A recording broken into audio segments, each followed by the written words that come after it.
one more warning in English. If there is anybody in this room who doesn't understand Slovenian and German, both languages, please take the headphones at that corner, because this event will be simultaneously translated. And at this moment, I will, for the first time in this book fair, switch to Slovenian.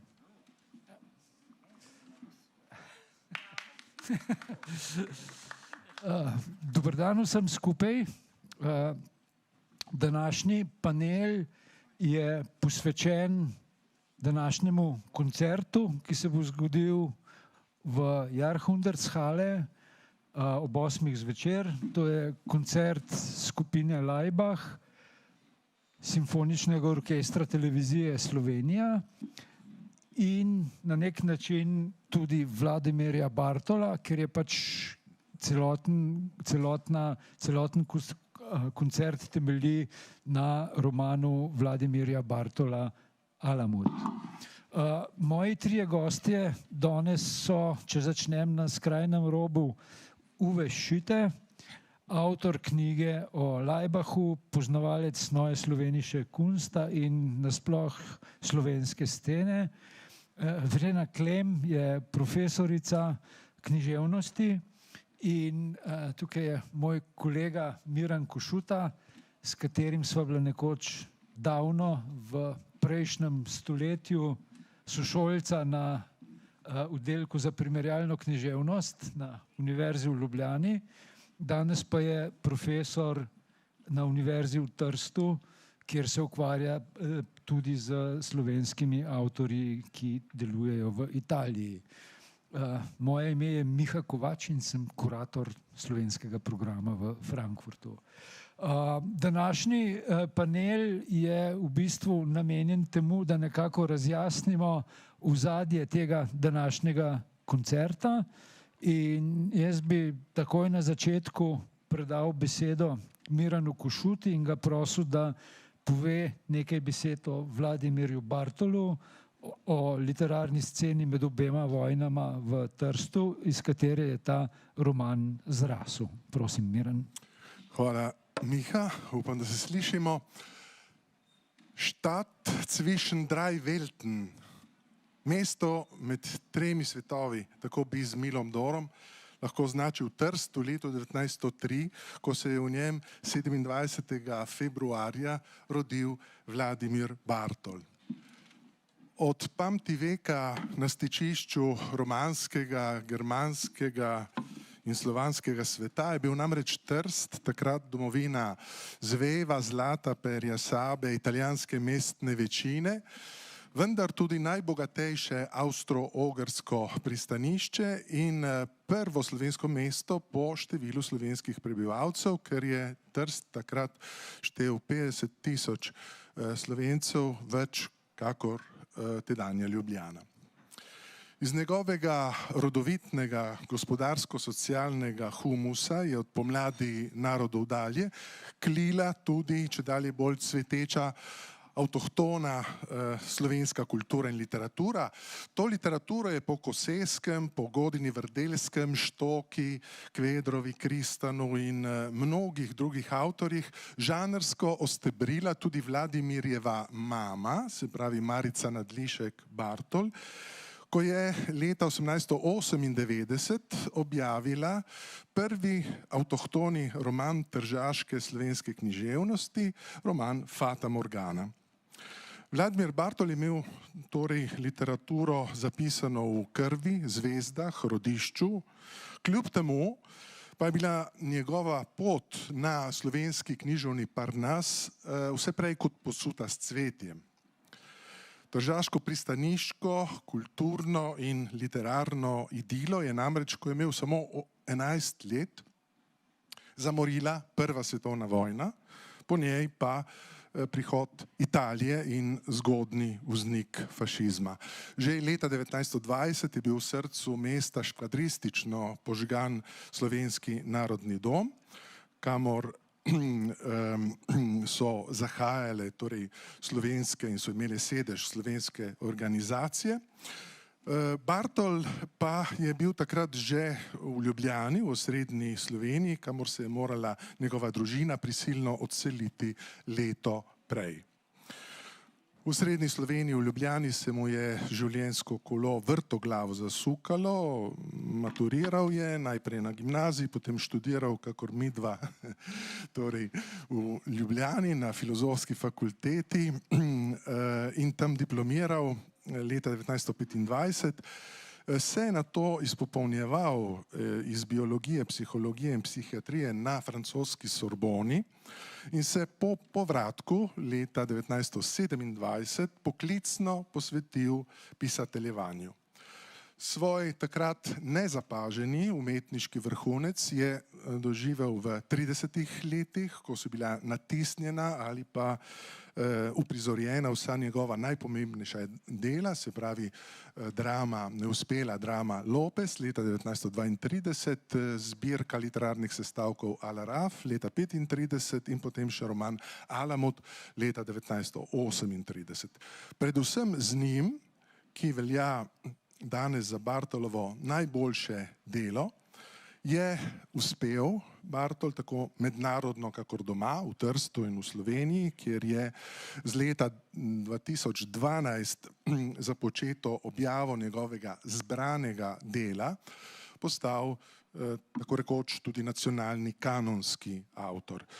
Zato ne bo odveč poradovediti, odkot takšna knjiga Alamut tržaškemu piscu, ki ni nikoli videl Irana, del Bližnjega vzhoda pa obiskal šele leta 1960. No, kakor vemo iz Piščeve avtobiografije, se je misel o romanu utrnila Bartolu leta 1927 na improviziranem literarnem večeru v Parizu, ko mu je kritik Josip Vidmar razkril v Marco Polovem delu Il Milione brano zgodbo o Aloadinu, starcu z gore, iranskem preroku in voditelju izmailske ločine Ašašinov, ki je v 11. stoletju vzgajal s pomočjo hašiša svoja živa budala na danes porušenem gradu Alamut v iranski pokrajini Kazvin, nedaleč od Teherana. Po povratku iz Pariza je Bartol v naslednjih 10 letih temeljito preštudiral snov romana, njegove zgodovinske, filozofske, literarne vire, recimo zgodovinsko so mu bili v oporo Spiegel, Weil, Michaud, Malcolm, Flügel, Tode, Miller, Boulanger. Filozofsko se je oslanjal predvsem na Koran, na Biblijo, na grške predsokratike, pa tudi na novejše filozofe, recimo Hegla, Kanta, Nietzscheja, Spinozo, Descarta še prej, in psihoanalitike, se pravi Freuda, Adlerja, Junga, Omar Khayyam, Goethe, Dostojevski, Poe, Platon, Machiavelli pa so bili Bartolovi izrecni literarni viri. V desetletju 27-37 so se mu nakopičili zapiski o šejku Al-Džebalu ali pa o teh zgodovinarjih, filozofih, celo skice Tlorisija Alamuta, ki jih je potem shranjeval v posebne mape z naslovom Alamutiana, in ko je po njegovem dodobra spoznal iransko zgodovino, filozofijo, umetnost, je odpotoval v Kamnik, s seboj je vzel približno 100 knjig in tam Alamut naskočil najprej v samoizpovedni dramski obliki, nato pa v prozni. Po večkratnih predelavah je potem v nedeljo 24. julija 1938 zanosno zapisal v svoj dnevnik, ob 5:45 dovršil Alamut, zadovoljen, v Alamutu bom nesmrten. Delo je nato predložil Janezu Žagarju, uredniku založbe Modra ptica, in ga opremil tudi s posvetilom. Ja? Nesmrten, poudarjam. Ga opremil s posvetilom, torej Benitu Mussoliniju kot zločinskemu mandantu Fedaija, da umori kralja Aleksandra. Tako se je glasilo posvetilo, ker je bil prepričan pač Bartol, da je dal jugoslovanskega kralja Aleksandra leta 1934 v Marseju umoriti italijanski duče. Na prošnjo urednika je nato to posvetilo spremenil v splošnejše nekemu diktatorju, potem pa tudi to posvetilo umaknil zaradi možne dvoumnosti.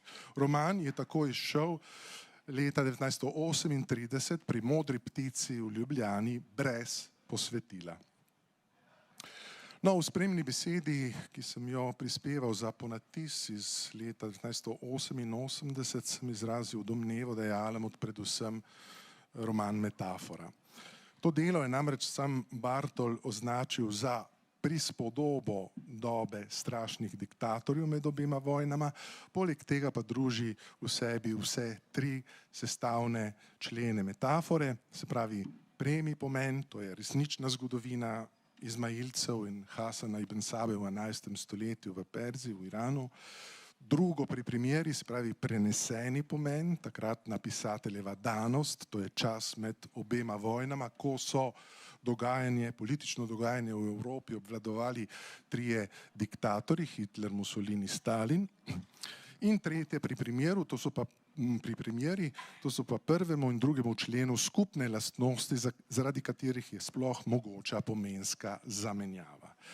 Tako čas Izmailcev kot obdobje med obema vojnama v Evropi so namreč zaznamovala pereča vprašanja o totalitarizmu, izvoru, delovanju oblasti, ideološki zaslepljenosti, verskem fundamentalizmu, fanatizmu, binarizmu videza in resnice, manipuliranju z ljudmi, filozofiji nadčloveka, nihilizmu, pluralizmu resnic, relativizmu vrednot.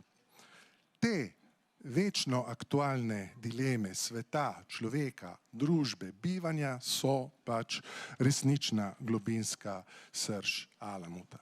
No, seveda leta 1938, ko je šel romana, še zdaleč niso tako razumeli in brali, z večine nenaklonjena kritika mu je očitala malo da ne vse, pornografičnost, eksotičnost, makiavelizem, ničejanstvo, in zaradi posvetila razširil se je glas med ljubljansko pisateljsko srenjo, celo fašistoidnost.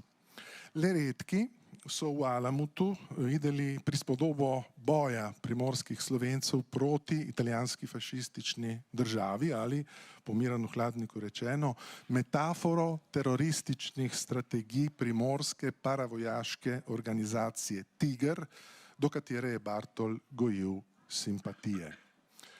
No, ta novejša kritiška eksegeza ima tudi svoje nezanemarljive dejstvene oprimke, najprej v Bartolovem narodnem jugovstvu. Klement Jug je bil njegov vzor na ljubljanski filozofski fakulteti, nato v njegovem prijateljevanju s tigrovcem Zorkom Jelinčičem, in ko je bil Zorko obsojen na prvem tržaškem procesu posebnega fašističnega sodišča leta 1930, je potem Bartol zapisal: tudi zate, Zorko, pride maščevanje. In to maščevanje je bilo očitno literarno. Potem pa predvsem v avtorjevi obmejni tržaški narojenosti, ki je tudi alamutsko pisanje opečatila z razvidno literarno zavzetostjo za usodo slovenstva. Razumevanje Alamuta, ne samo v tigrovskem ključu, ampak tudi v sodobnejšem smislu, recimo kot prispodobo globalnega kapitalističnega oblastva, Hartovega imperija ali zdajšnje manipulacije človeka s pomočjo metaverzuma, se pravi virtualne inteligence in danosti, kjer nič neresnično in se zato zdi vse dovoljeno. Eden izmed stavkov koncerta, nocojšnjega koncerta Laibachov je posvečen prav metaverzumu. To branje pa ni povsem upravičeno samo zaradi enciklopedične večpomenskosti dela, ampak tudi skladno z avtorjevimi predstavami o njegovi mitskosti, metaforičnosti, vsepovednosti, univerzalnosti. Bartol je torej svojim genija kordom, kot ga je sam nazival, razkril problemske univerzalije terorizma, verskega fanatizma, ideoloških totalitarizmov, vendar predvsem ontološke dominacije videza ob nespoznavnosti resnice in prav zato je trajno osvojil bralce. Ne samo slovenske bralce, kot vemo, po številnih domačih natisih, desetinah prevodov v neevropske jezike, tudi oddaljene, farsi, korejščino, velja danes Alamut za pravcati mednarodni bestseller, za po Paternuju rečeno morda najuspešnejši slovenski izvozni roman. In zato ni čudno, da je alamutska snov posredno ali pa neposredno navdihnila mnogo kaj literarnega, gledališkega, televizijskega, filmskega, glasbenega, kot bomo nocoj videli, spletnega, od romana recimo The Brethren, Sir Rider Haggarta, do Ekovega, Foucaultjevega Nihala, tudi tam se nahaja alamutska snov, do potem Jovanovićeve dramatizacije Alamuta, TV serije Arrow, Newellovega filma Prince of Persia, The Sands of Time recimo, do spletne igre Assassin's Creed, do glasbene poustvaritve skupine Laibach. Danes, po natanko 120 letih od Bartolovega rojstva, lahko upravičeno trdimo, da so avtorjeve literarne sanje povsem izpolnjene. Z Alamutom je namreč postal, Uwe, če ne ravno nesmrten, je postal zagotovo slovenski in svetovljanski, naroden in mednaroden, lokalen in globalen književnik, skratka, glokalni Vladimir Bartol. Hvala lepa, Miran. Jaz moram priznati, da ko sem bral ta roman pri 16 letih, me je zanimal izključno zaradi hašiša in ničesar drugega, ampak to so bili neki drugačni časi. Nadaljujemo, mogoče bi samo še to prosil vse govorce, upoštevajte, da imamo tolmačenje, zato govorite nekoliko bolj počasi, vsekakor pa ne s tržaško hitrostjo. Gospa Klem, zelo enostavno vprašanje kot iztočnica, ali je to orientalistično delo? Ja. Hören Sie mich? Ist das Mikrofon an? Unverständlich. Ja, es ist ein sehr orientalistisches Werk. Es ist geradezu durchtränkt davon. Und da möchte ich auch in meinem kurzen Statement, wirklich so, es dröhnt dann so, ich möchte auch gerne darauf eingehen, nur damit wir alle auf demselben Kenntnisstand steht eine ganz kurze Definition von Orientalismus. Also wie vielleicht alle wissen, sind es Stereotype und Fremdbilder über den Orient, und sie sind vor allem ab 19. Jahrhundert, eben auch in der Kolonialzeit, durch Politik, Wissenschaft, Kunst, Kultur und Literatur geschwappt, ja, und sind auch heute zum Teil noch sehr lebendig. Sie dienen dazu, den Orient als etwas Irrationales, völlig Fremdes zu unserer Welt zu konstruieren. Und oft steckt dahinter eben, das werfen eben insbesondere die Postcolonial Studies vor, dass es eben eine implizit Feindseligkeit auch gegenüber Muslimen der islamischen Welt und des Islam bedeutet. Also etwas ganz anderes, Feindseliges, was nichts mit uns zu tun hat. So, in meinem Statement, das ich ein bisschen kürzer machen will, wenn nicht, dann unterbrechen Sie mich bitte. Orientalistische Erzählstrukturen in dem Roman möchte ich Ihnen darstellen.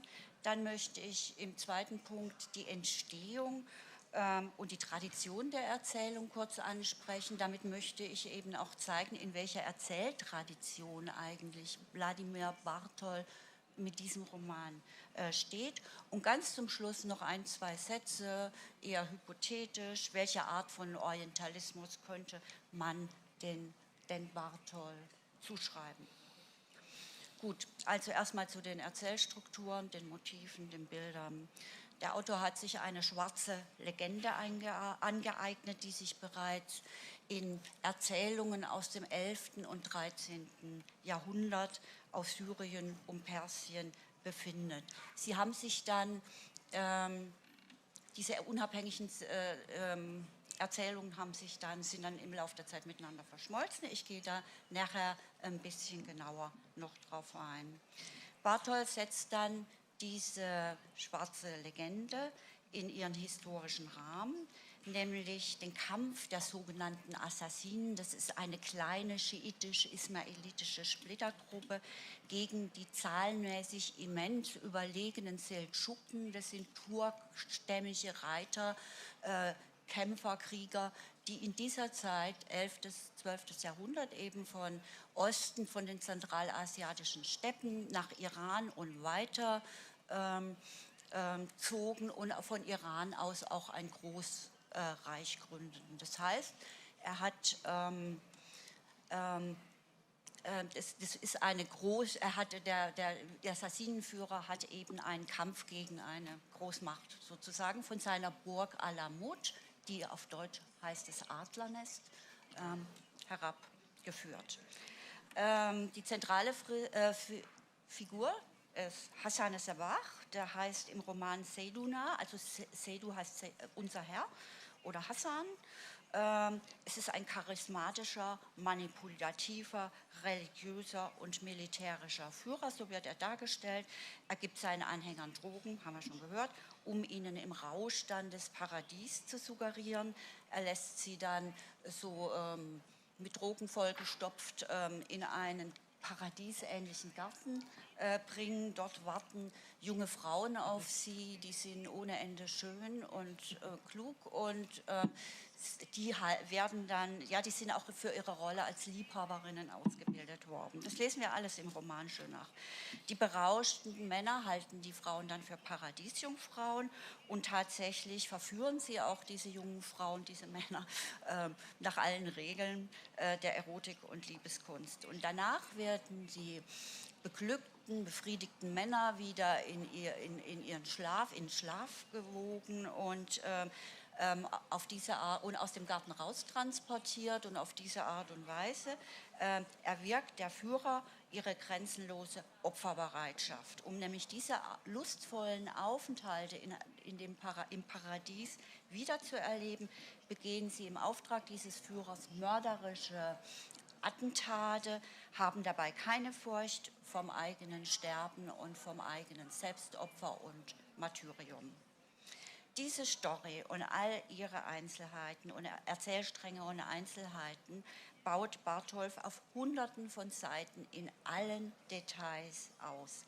Hier treten dann typisch orientalistische Motive auf, vor allem nämlich stark stereotype und sexualisierte Bilder von Frauen und von heldenhaften und mordbereiten Männern, die Orientalen eben. Die Frauen, Mädchen in diesem Roman sind jungfräulich und sie sind bis auf eine Ausnahmefigur, auf die ich jetzt nicht eingehe, zu nichts geschaffen, um den Männern höchste Lust zu bereiten.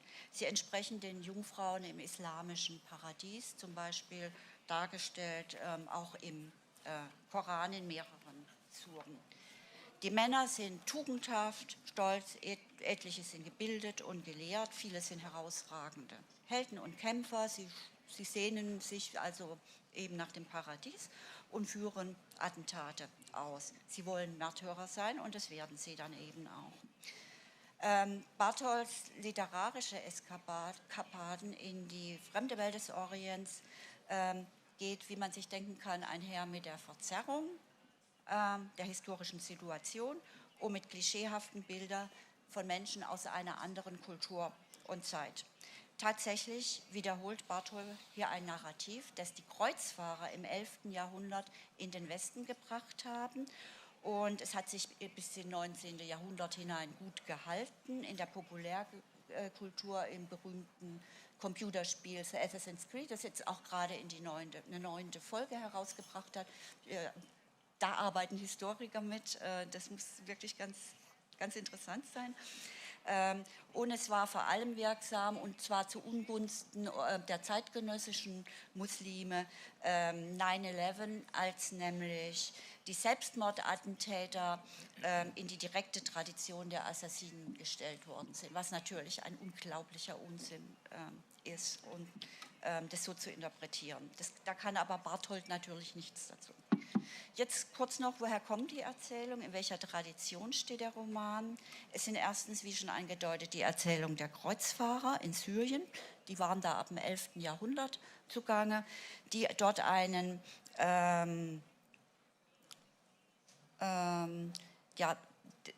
in Syrien gab es einen Ableger, auch eine kleine Splittergruppe der persischen Assassinen. Und die prägten dann eine Legende, in der ein Alter vom Berge seine Männer indoktriniert, ihren absoluten Gehorsam und ihre glühenden Herzen erwirkt, und sie machen dann alles, was er empfiehlt, und töten sogar bekanntlich auch manchen Kreuzritter in der Zeit oder sogar ihre Führer. Eine weitere Erzählung prägte Marco Polo, das haben wir auch schon gehört. Er durchquerte 1273 auf dem Weg nach China die Region, hörte ebenfalls von einem Alten vom Berge, und dann kommt diese Paradies-Story eben, die ich eben schon ausgeführt habe, die schönen Frauen, lieblichen Jungfrauen, die auf den Instrumenten spielen, singen, tanzen, und die Männer, die zukünftigen Fidais, Selbstmordattentäter, verführen. So, und dem Führer eben als Mordwerkzeuge dann dienen. Marco Polo hat dann 25 Jahre später nach seiner Reise in Genua diese beiden Erzählungen von den Kreuzrittern und die er so gehört hat in der Umgebung, als er durchgezogen ist, gemischt. Und er hat dafür einen Namen benutzt, nämlich Ashishini. Ja? Das haben die Kreuzfahrer, der geht auf die Kreuzfahrer zurück, und die populäre Bezeichnung, das ist nämlich, wenn man es übersetzt, Haschischesser, ja? Haschischkonsumenten. So und so haben die eben die Kreuzfahrer genannt, so hießen die angeblich so in der Umgebung. Die Legende lebte dann fort, nachdem sie also von Marco Polo sozusagen verschmolzen und noch narrativ ausgeführt worden war. Und zwar bei Josef von Hammer-Purgstall. Das ist ein österreichischer Diplomat und Orientalist, der starb Mitte des 19. Jahrhunderts. Er verfasste in der Wissenschaft eine Geschichte der Assassinen, mischt dort die Sagen mit neuesten wissenschaftlichen Erkenntnissen, und diese Form lag meiner Information auch dem Wladimir Bartol zugrunde. Das haben wir schon gehört, das lasse ich jetzt weg, da ist er eher ein desillusionierter Nihilist, der Hassan Sebach, der die Menschheit, der den Plan hat, die Menschheit eben mit einem zynischen Experiment fortzuführen. Er hatte aber nicht die Welt des Orients kritisch im Auge, sondern die Faschismen seiner Zeit. Das ist natürlich ganz wichtig. Dessen Führer Hitler und Mussolini vergleicht er mit Saidullah, also unserem Herrn, oder dem Hassar, dem Assassinenführer, der eben ein Verführer und Menschenverachter, als Verführer und Menschenverachter von Alamut dargestellt worden ist. So, mein Schluss jetzt. Kann man diesem Autor einen ideologischen Orientalismus unterstellen? Das muss man diskutieren. Ich würde sagen, eigentlich nein. Ja, im Gegenteil, Barthold zeigt ja auch, dass es auch im Westen und nicht nur im Orient Unmenschen gibt, nämlich Hitler und Mussolini, die eben auch eben Menschen auf diese Art und Weise verführen und in den Tod schicken. Ja? Und das würde ich jetzt mal als seine Message stehen lassen und ihn auch ein Stück weit von einem ideologischen, arroganten, eurozentrischen Orientalismus auch freisprechen wollen und ihn nicht dafür jetzt hier an dieser Stelle dafür anklagen.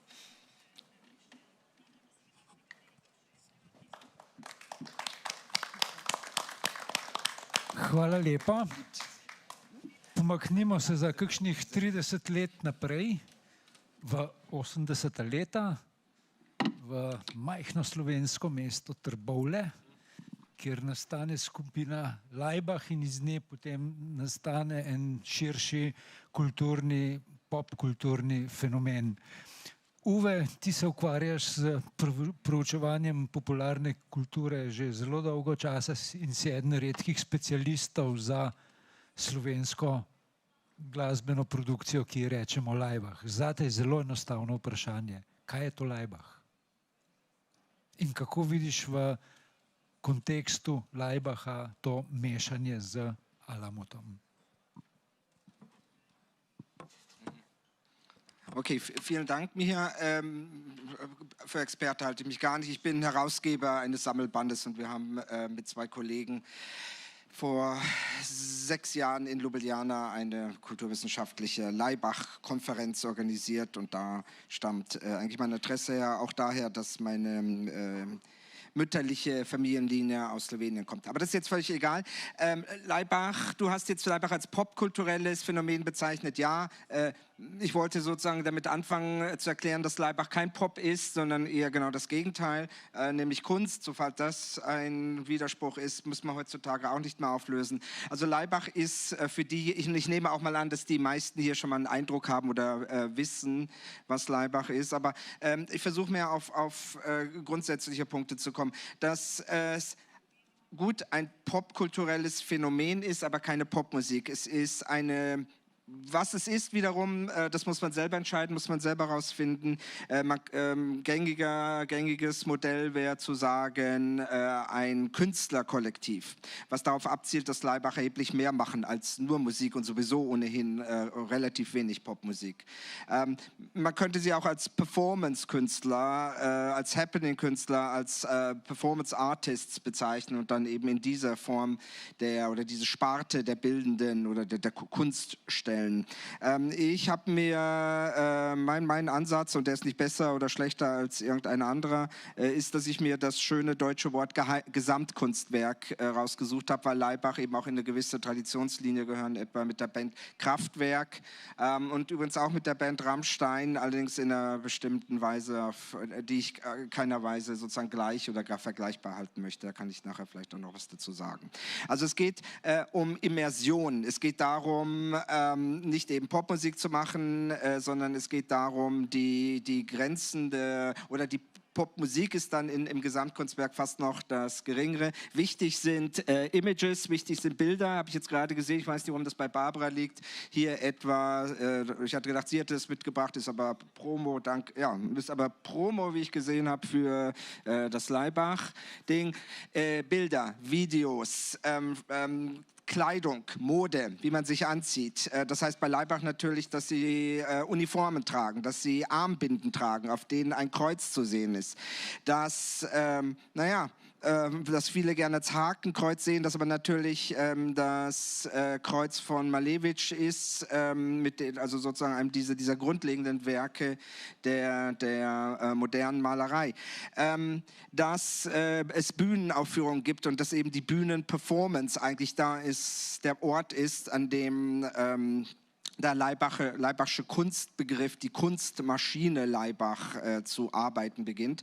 Und das heißt auch, dass sie schon lange weggegangen sind von eben regulären oder allein regulären Konzertaufführungen oder Popmusik, Bandaufführungen in diesem Format, sondern sehr viel Theatermusik auch machen. Ganz rezent das Heine-Müller-Projekt in Berlin, wo Texte von Heiner Müller untermalt wurden und auf der Bühne als Theaterstück eben aufgeführt wurden. Ich habe mir die Jahreszahlen aufgeschrieben, ist ja egal, vor ein paar Jahren das Zarathustra-Projekt, also sprach Zarathustra, wo also ganz ruhige, schöne, ich würde es als Nichtkenner, neoklassische Musik bezeichnen, eine Theatermusik gemacht wurde für ein Zarathustra-Projekt.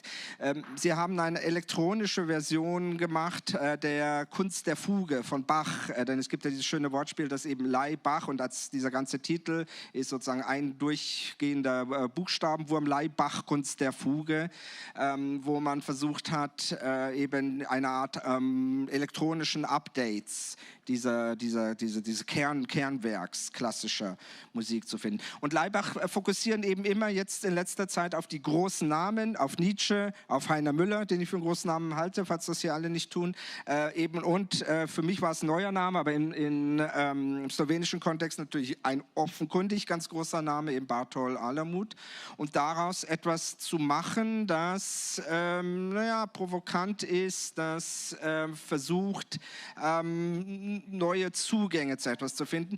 Denn wie Verena ja schon erklärt hat, eben das hat mit Orientalismus, mit orientalischer Kultur zu tun. Dieser slowenische Autor, der über den Orient schreibt. Und dann wiederum war ja die ursprüngliche, ich sehe es auch erst heute Abend zum ersten Mal oder höre es heute Abend zum ersten Mal, aber ursprünglich war der Plan natürlich, das als eine Kooperation zu machen zwischen dem slowenischen Symphonieorchester oder Rundfunkorchester, wie man es heißt, und dem iranischen Teheraner, wenn ich richtig mich erinnere, Orchester und eben das Stück eigentlich in Teheran und in Ljubljana zunächst uraufzuführen und eben auch mit gemischten Musikern, als eben ein kultureller Brückenschlag. Und dann eben ist die bekannte Situation passiert, der Aufstand im Iran, der dann natürlich unmöglich gemacht hat, dass diese Sache stattfindet. Und in welcher schrecklichen politischen Situation wir uns jetzt befinden, muss ich ja gar nicht erst erwähnen.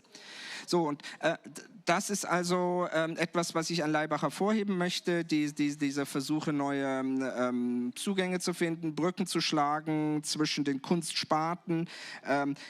Wenn man Laibach jetzt als sozusagen Performancegruppe anschaut, machen sie 3 Sachen gleichzeitig. Sie treten teilweise auf, ich glaube, nächste Woche in 10 Tagen oder so in Berlin mit Industrial-Musik, wo also diese ganz frühen musikalischen Anfänge dieser Art slowenische Punk-Gestus eben diese Industrial-Musik zu machen, als rein elektronische, abstoßende, laute, non-melodische Musik. Wir haben gleichzeitig sind sie auf Tour mit ihrem Popsong-Repertoire.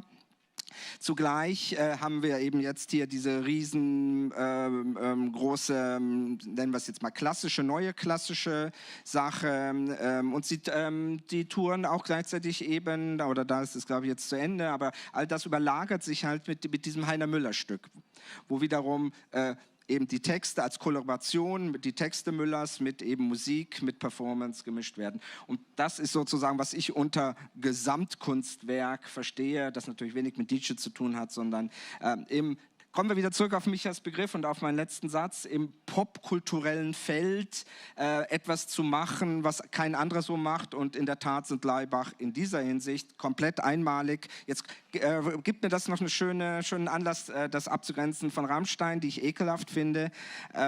Das ist eine reine, natürlich kommerzielle Ausnutzung, die basiert noch dazu, zumindest im deutschen Kulturbereich, die ich völlig indiskutabel finde, angesichts der rechten populistischen Tendenzen, eben so einen nationalistischen, so diese neue deutsche Härte als so eine Art, den AfD-Wählern noch einen Soundtrack zuzuliefern, finde ich, ganz mal abgesehen von diesen sexuellen Sachen, die jetzt rausgekommen sind, die das ja auch nur auf eine andere Weise bestätigen, wie pervers das ist. Okay. Danke. Jetzt fällt mir noch was ein, was ich unbedingt loswerden will. Ivan Novak, der Sprecher von Rammstein, ist ja gefragt worden, von Laibach ist gefragt worden, was denn der Unterschied ist oder wie Laibach Rammstein sieht. Und dann hat er sehr, sehr schön, sehr treffend gesagt, Rammstein sind Laibach für Kinder und Laibach sind Rammstein für Erwachsene. Und ich finde, besser kann man es nicht auf den Punkt bringen, eben auch wiederum mit Laibachscher Ironie und eben Gespür für eben Dinge auf den Punkt zu bringen.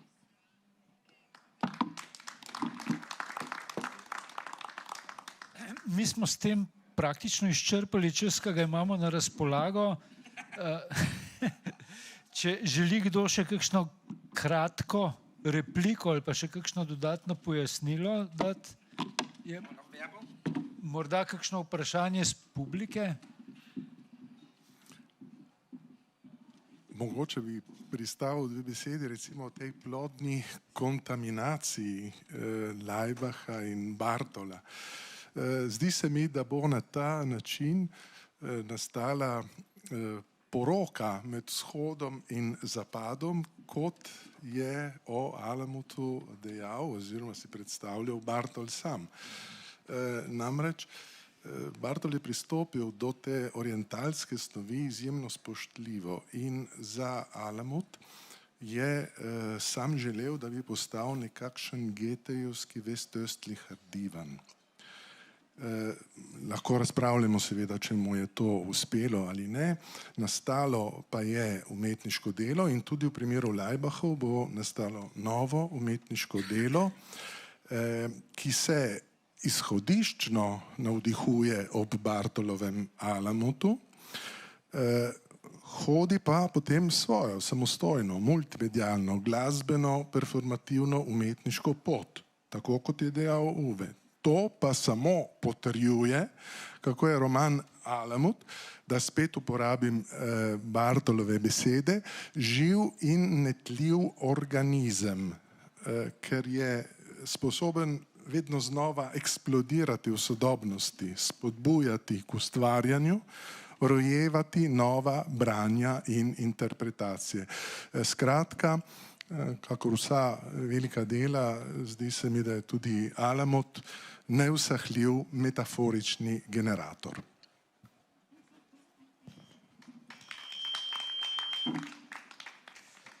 Ok, dajmo se na tej točki ustaviti.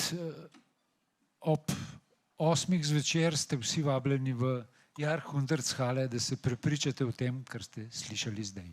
Hvala.